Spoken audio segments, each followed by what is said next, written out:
am always learning things. In fact, I think that's the way you need to live life, is discovering things. But it is kind of odd that things that I sometimes discover, I feel like I should have known earlier in my life.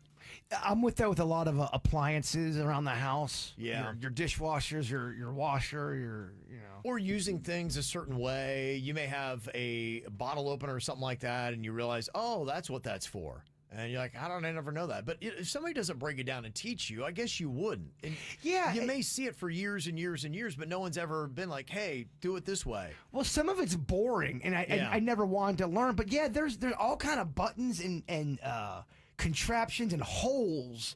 Right. That you would put things in the washer. And I you know what I like to do? I like to use my detergent as sauce. I dump it on the clothes like if it was a salad or something. I got you, okay. And there's ways you can put it in your washer to make it. I never got the 101 on that. Yeah, I remember it was a while in life where you got the whole lint trap. Yeah, that too. Yeah, nobody. I mean, you see that.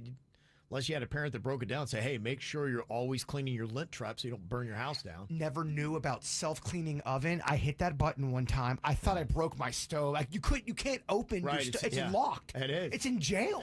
What did I do? I'm Googling it. They go, no, man, you have to wait this thing out. I could not believe. No one ever told me about that. It's terrible if you're hungry. You knew about that? I think by accident, probably like you. Okay. I just accidentally discovered it, I think, earlier in life. But that's just kind of the way it goes. Sometimes you do not. And then sometimes there's just odd little things. Like, I had never heard this. They say rinsing pre-shredded cheese can remove anti-caking agents that prevent clumping. You ever seen that where your pre-shredded cheese is all clumped up in the bag and it's almost like one now block of cheese? They say you just rinse it in water. Place the cheese in a colander, rinse it with cold water and drain it. And apparently it eliminates starch, which will enhance the cheese's texture and even aroma. Are you pre-washing your shredded cheese? No, I don't mind a cheese clump. You okay with that? Yeah. You like it better? We were raised as clump people. Okay. And I never knew this. Have you ever had it where you got a limp, weak, wrinkled dollar and you can't get it in the vending machine? Yes. Apparently what you do is put it in the microwave for about 20 seconds. Have you ever heard that? Not one time in my life. No, it's according to Reader's Digest. It'll crisp it up enough so it'll work in the vending machine. But, I mean, if you are at the vending machine, what if there's no microwave there? Obviously, it's where you have it, but you look in our kitchen right now. Don't we have a microwave in there? We have a microwave. We don't have a vending machine. Oh, that's right. We got rid of it. Okay. So, yeah, you need those two things. You can tell Kevin never goes to the kitchen do. for snacks. I don't go to the kitchen now. Haven't been there in years. I don't think you've ever been in the kitchen. I'm not sure. I don't even know where it is. I honestly, you're telling me I had no idea we even had it.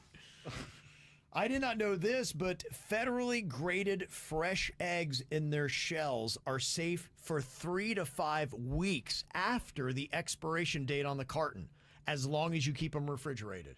Okay.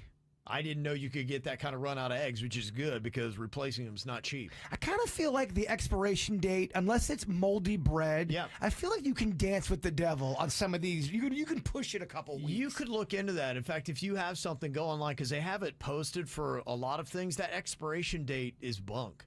On so many products, on a majority of products, it really doesn't mean anything. Well, Virginia, I believe she told stories back when she was a kid, her mom would take the mold off of the cheese and just cut around it and then eat that cheese still. Right, some people would do that. Would you ever eat moldy cheese? Right now in your life, if you saw a piece of cheese and you just cut off the mold, would you ever eat that?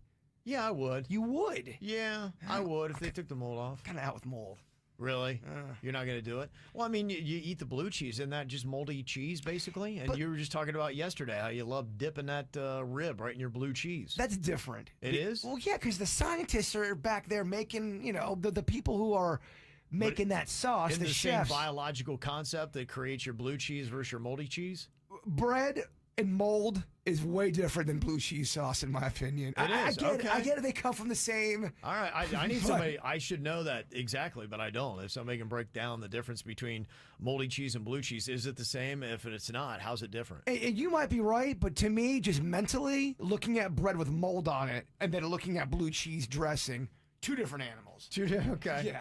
Because one's designed and one's not. Okay. Yeah. Yasik said there's mold in a lot more products than you know. Okay. And of Keep that course, in mind. there's probably all kind of things that you would not want to know. Rat snouts. Right. You know, who knows what we're eating? Mm-hmm. One person texted in and they said, I was a lot older than I should have been before I realized that U-turns are not legal in some states.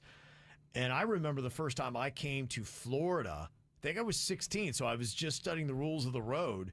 And I could not believe that you could do U-turns here. I was like, that's insane. You can do U-turns because you could not do U-turns in Ohio where I was. To me, I feel like a world without U-turns is a very chaotic Yeah, world. Florida lives on U-turns. So it's crazy. If you're not from Florida and you come here, I remember the first time it jumped out to me.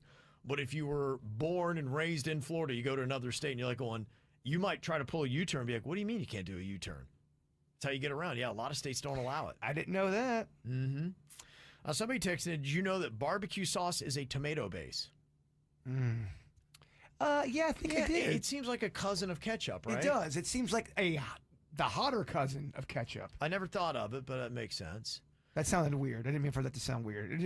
It's like ketchup on steroids, is what I mean. It's a different variation of it. Yes. Yeah. Did you know that your Chinese takeout cartons are designed to be a plate? I don't know if I do.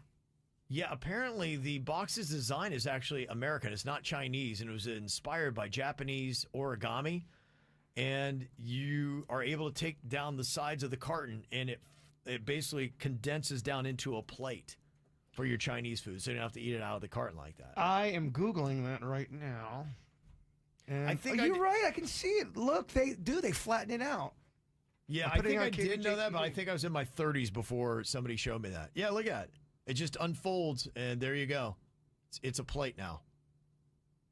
That's fun. That's kind of a cool little thing. And Orion texted in, they said, I always thought that drinking in a car was illegal no matter what you were drinking. So when I was drinking water, I would duck if a cop was coming by so I wouldn't get busted for drinking.